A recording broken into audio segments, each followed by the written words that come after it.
been a while since the last recording, mainly because I just haven't had the energy to do it or the ability to actually get started on this. And I recorded it once and the audio was trash, so here we go again.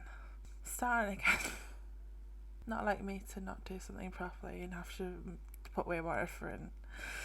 So here we go.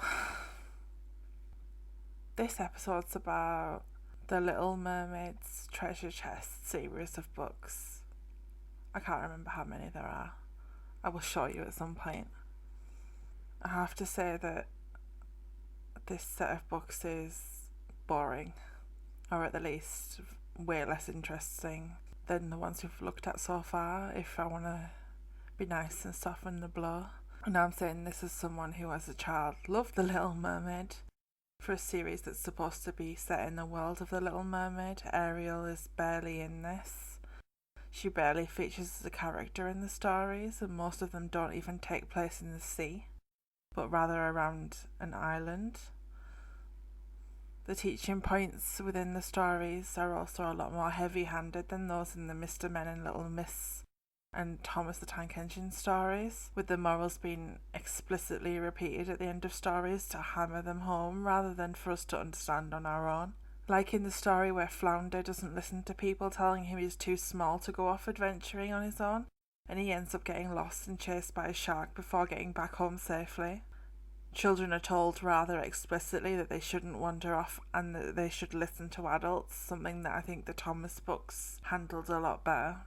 Bravery is a personality trait that the series values, showing us this through Flounder's actions on two different occasions. Firstly, when he stands up to and prevents Ursula the Sea Witch from making a wish on a magical sea flower that grants wishes.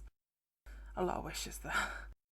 His actions in preventing this cause his own wish that he's been wanting to get from the flower to come true, showing us that it's fine to have a good wish, but that wishes can be achieved through personal action.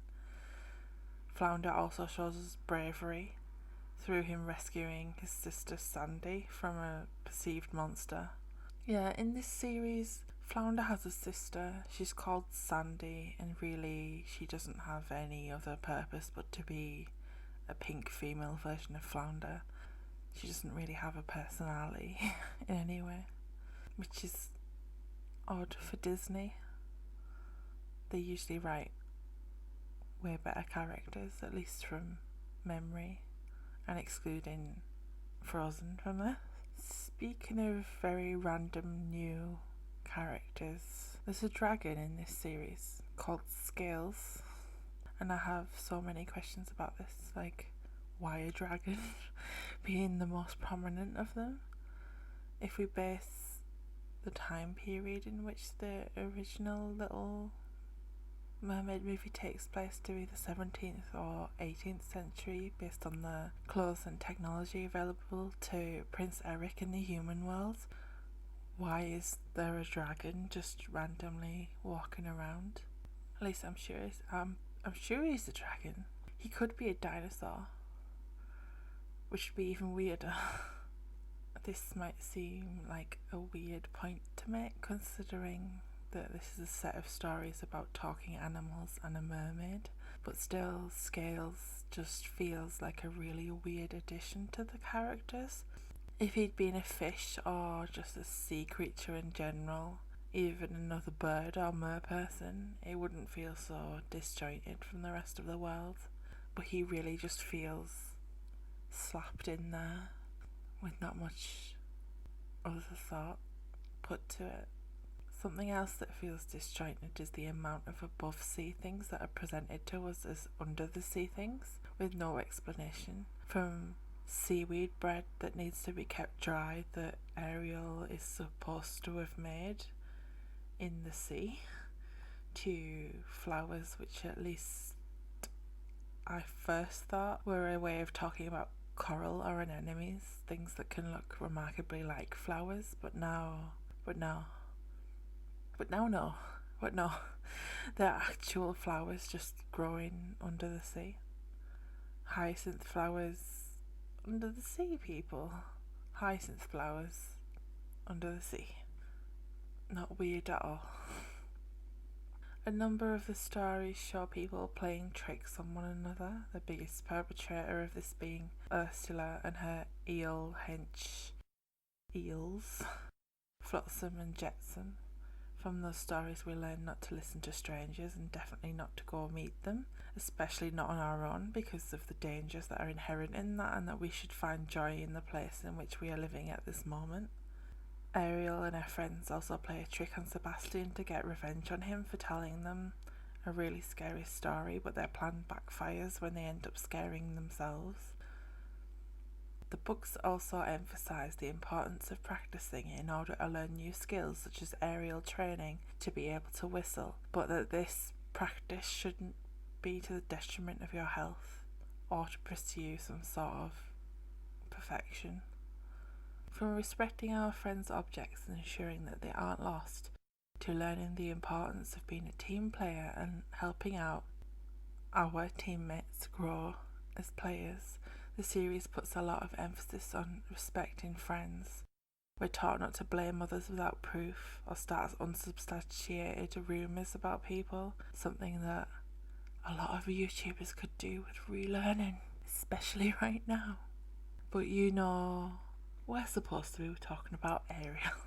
Even though the friends argue with each other, they always make up after apologising to one another and learning the other person's point of view.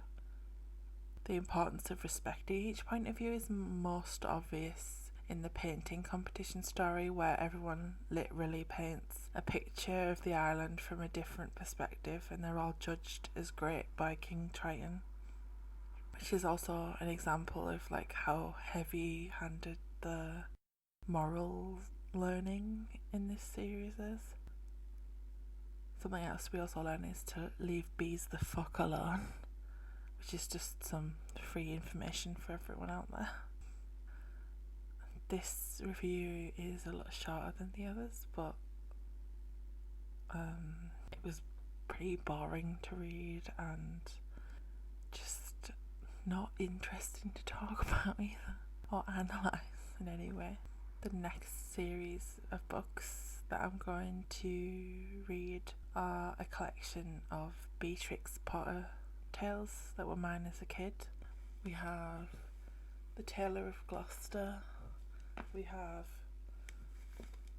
The Tale of Tom Kitten, The Tale of Benjamin Bunny, The Tale of the Two Bad Mice, The Tale of the Flopsy Bunnies, The Tale of Mr. Jeremy Fisher, and my favourite, The Tale of Squirrel Nutkin.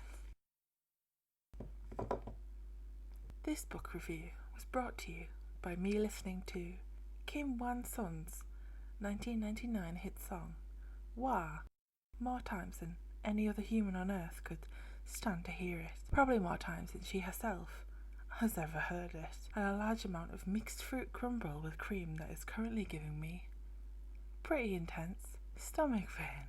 Doobie doo, doobie doo, doobie doobie doobie doo, doobie doobie doobie doo, doobie doobie doobie doobie doobie doo, doobie doobie doobie dip, doobie doobie doobie dip, doobie doobie doobie dip dip dip.